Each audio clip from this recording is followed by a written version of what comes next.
Hi, I'm Paweł Spechalski and today let's try to find the best open source flight controller software. But with the catch, because today we will try not to find the best flight controller software for the FPV drones.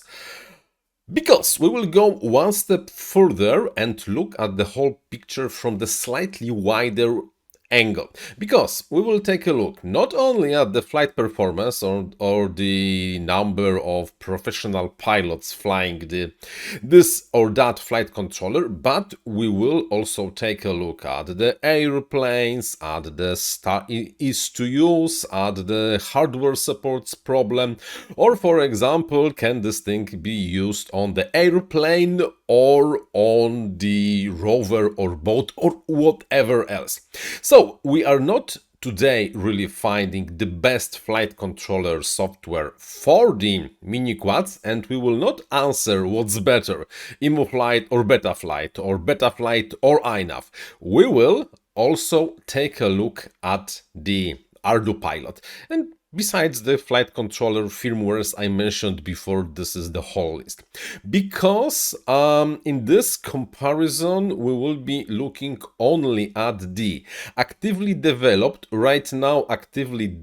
flight controllers. And this means that, for example, CleanFlight is out because CleanFlight is not really actively developed. The Ronin, OpenPilot, LibrePilot, and Vector, but the Vector, one more time, is not open source. So the only contenders in this comparison will be Betaflight, EmuFlight, Ardupilot, and INAV. There are in total, in my chart, 13 different categories, and for each of those 30 different categories, we will assign from 0 to 5 points, where 0 is basically what we are doing over here right now. This doesn't work at all, while the 5 point means that we are at the state of the art and this is working fantastically great.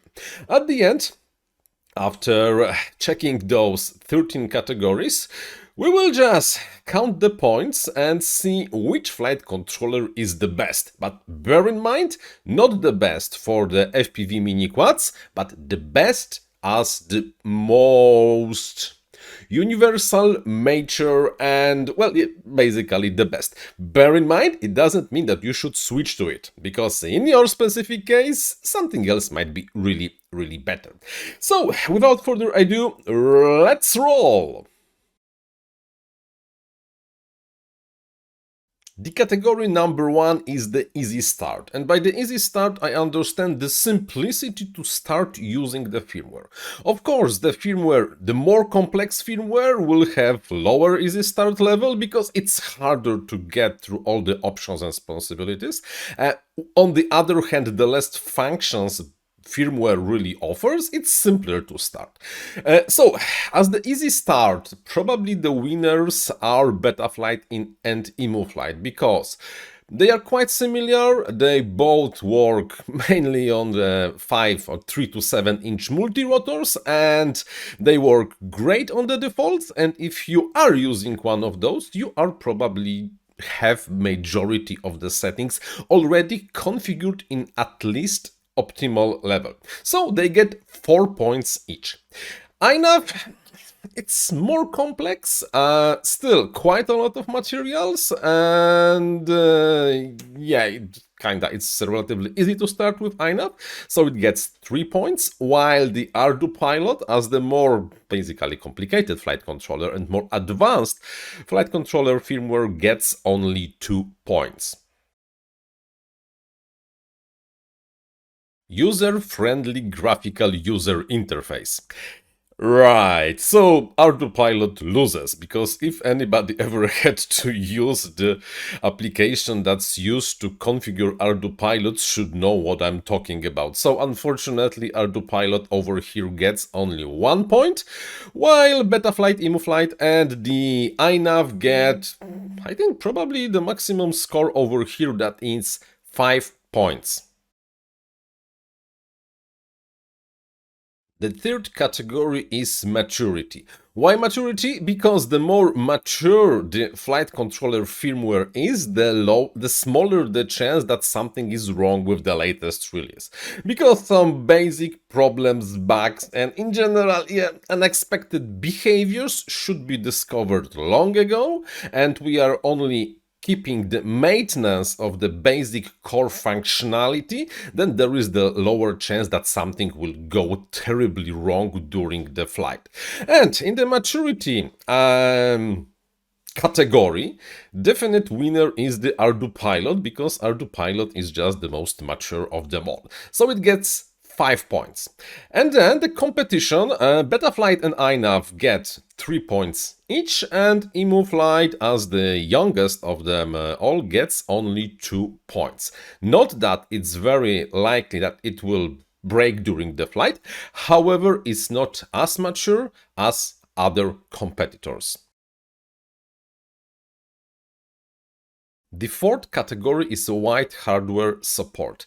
So, how simple is to find a flight controller that is running this firmware? And if you got a flight controller from somewhere, how simple is to flash everything you want on this particular hardware? In this category, probably both EmuFlight and the Betaflight are really the winners, because the number of supported by them flight controllers is just the longest.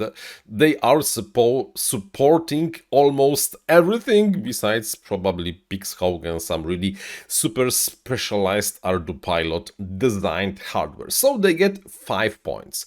INAV, basically it's almost the same hardware as the Betaflight and EmuFlight, but not every target is really supported, so it gets only 4 points, and the same goes for the Ardupilot. Yes, the Ardupilot is running on the Ardupilot specific firmware hardware, but recently also, after they migrated to the GBOS, I think, they basically can run on any F405 and F745 flight controllers, with the exception of the F722. So also the list is pretty long.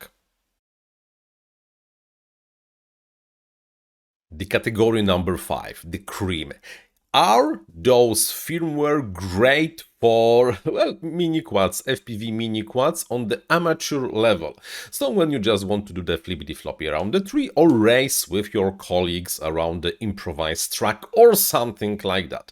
And here, let's be honest, the Ardupilot is a definite loser in this category, because hands up who's really using Ardupilot for so amateur FPV flippity floppy around the tree. Basically no one. Yes, if you really want to, probably you can, but this is like, doesn't make much sense. On the other hand, we have Betaflight or EmuFlight, which are really like the best in this category. They are designed for this and the pro racing, so both get 5 points. And INAV, yeah, you can, but it's not as simple. It requires extra steps, extra tuning, and this is not really designed, so INAV will get only 4 points. Bear in mind, this is not about if people are using INAV for the flippity floppy, but if INAV is capable of the flippity floppy without much hassle. So that's really the difference over here. Category number 6, FPV Pro Racing, and by Pro Racing I do mean Pro Racing. Is this firmware a good option to take your quad with and participate in the professional FPV race? And as you might expect, this competition is won by Betaflight and EmuFlight. Remember one more time, we are not talking about race flights and other closed source firmwares. We are concentrating only on the open source. So Falco X and the race flight, or the whatever they are developing right now, is really out of the picture. And because of that, Betaflight and EmuFlight get 5 points each, and this is about the possibility of be used, not the fact that a lot of people are using this. Ardupilot, like expected, well, you can, but really, do you want to? So 1 point, and with the INAV, one more time, yeah, you can, but why? So INAV gets 2 points because it makes probably slightly more sense than in case of the Ardupilot after all. Number 7, the professional usage. What do I mean about the professional usage? Yes, like the big 20-inch machine or something smaller, multirotor that's delivering payload from point A to point B by being used by the professionals. We are charging a shitload of money for every hour of being on the mission, on the deployment somewhere, like photo mapping, photogrammetry, and all those super fancy, expensive, really expensive professional usages of the multirotors and airplanes. We are not talking about the professional racing. No, we are talking about the professional drone usage. And of course, here the DJI would have at least something to say. But because DJI, one more time, is not open source and it's not free, we are not really counting DJI. And because of that, the Ardupilot gets 4 points. DJI probably would get 5 points because the DJI is just hit and run and you have everything working. With the Ardupilot you have to build it yourself and you know, so you are kind of losing 1 point on the Ardupilot comparing to the DJI.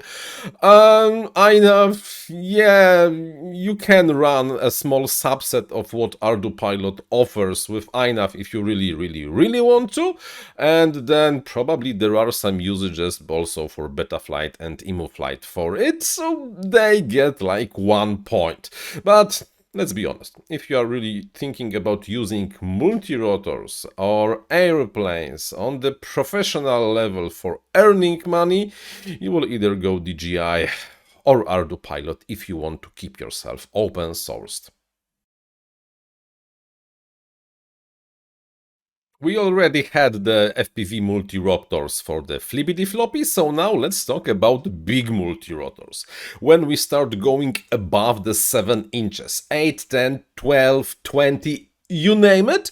And here, one more time, it's pretty simple. Ardupilot wins because Ardupilot is just the best to be used on the big multirotor, so it gets 5 points. On the other hand, INAV has some presets for the big multirotors, so probably it's slightly better than the Betaflight and EmuFlight, so it gets 3 points, and Beta and Emu get only 1 point. No, sorry, gets 2 points.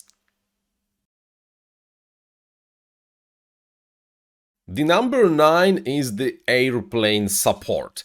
Does it make sense to use this flight controller on your airplane? And one more time, Ardupilot just wins, because if you are willing to go through the not so simple setup of the Ardupilot and suffer a lot with this graphical user interface just that sucks so much, and you will spend some time of setting and be prepared to learn something new, then yeah, probably the Ardupilot is just the best, because it's probably just the best. So it gets 5 points. Then we have the INAV, which also kinda offers a lot in terms of the airplane performance. However, let's be honest, INAV is not as good as the Ardupilot, so the INAV will get only 4 points.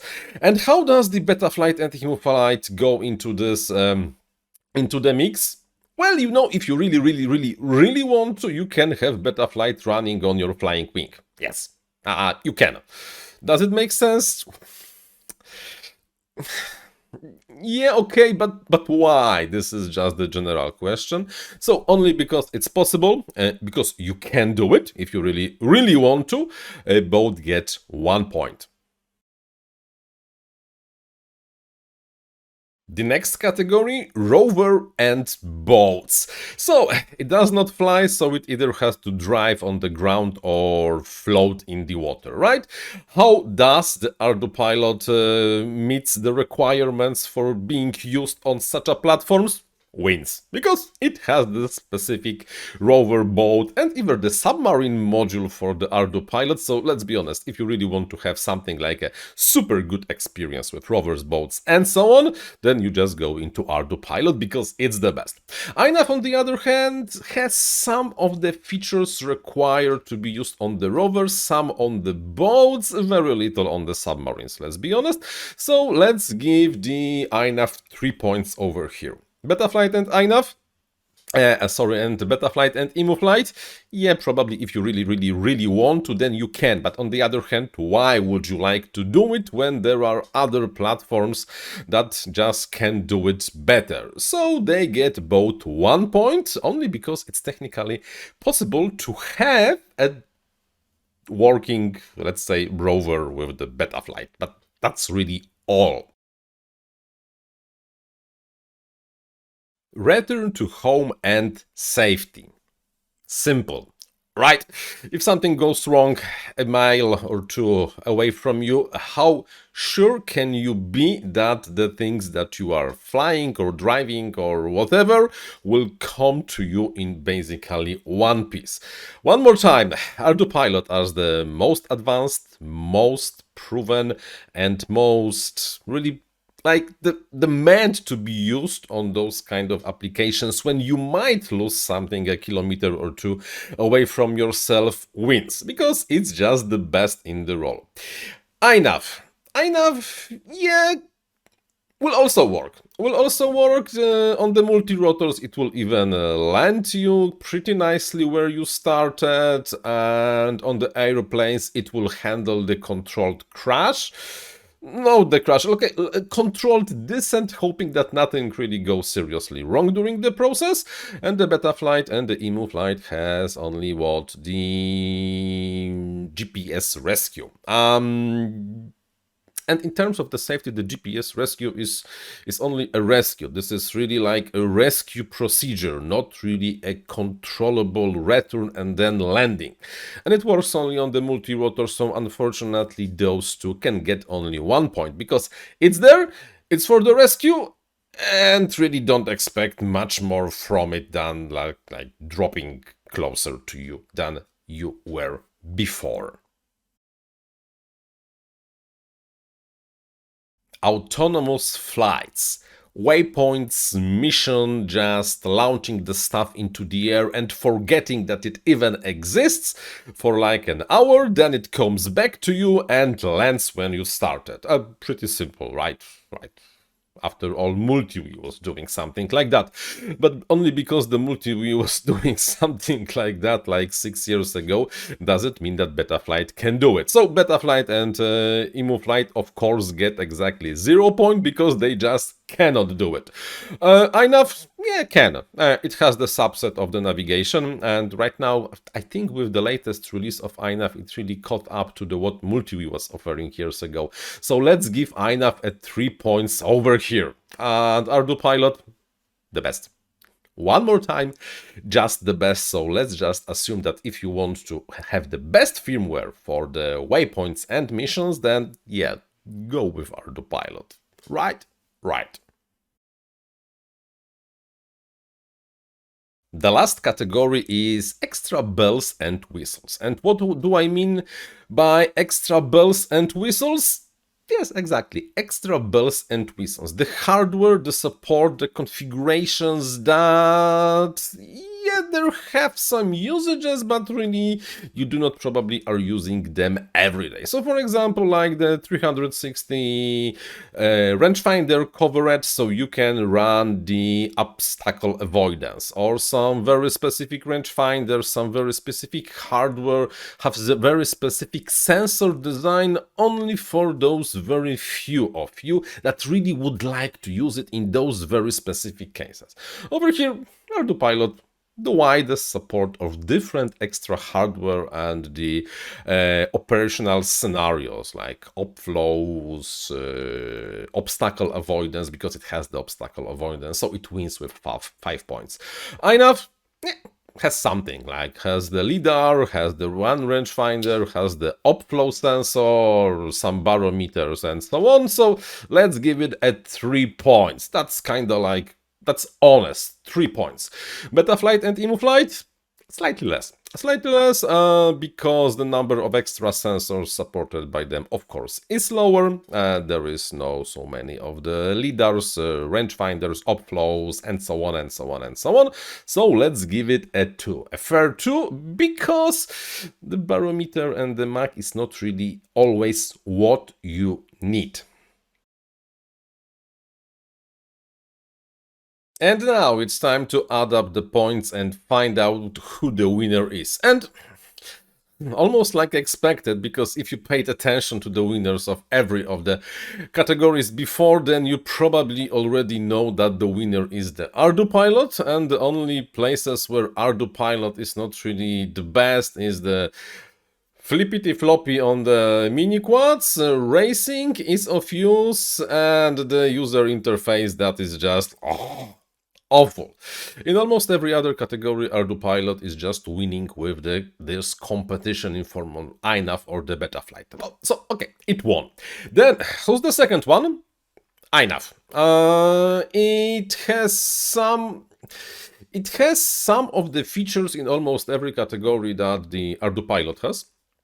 And it's slightly better than Ardupilot in terms of the flippity floppy and like performance on the small mini quads, but it got only 43 points, while comparing with the Ardupilot with the 48 points, you see that at least in one category it's like 5-0, so it's much better. The third place goes to the Betaflight. Yes, Betaflight has the extremely good performance in terms of the freestyle racing and those usages when you just fly your mini quads to the max. However, lack of the navigations and lack of the wide hardware support in terms of extra sensors, as well as not being targeted on the big multirotors and airplanes at all, makes that, well, it's just losing in some of the categories. However, please do remember that if you do want to have the best firmware only for the racing or the flying freestyle FPV with your drone, then probably still you should go with the Betaflight because it really shines in those aspects. Those are the results. I tried to be as honest as possible, and I tried not to make any of those firmwares win. Originally, when I started making those points, kinda it was, fuck, INAV is winning. Maybe INAV really should not be winning because I'm INAV developer. How would that look if INAV would be winning in everything? So I asked for some help, other people, including my patrons, about making the category list slightly better and the points assigned to each category slightly more really like up to the real situation, so that I'm not only the one to blame for the fact that the Ardupilot is the best, but maybe it's just the best. Who knows? That's all for today. Until the next one. Bye bye.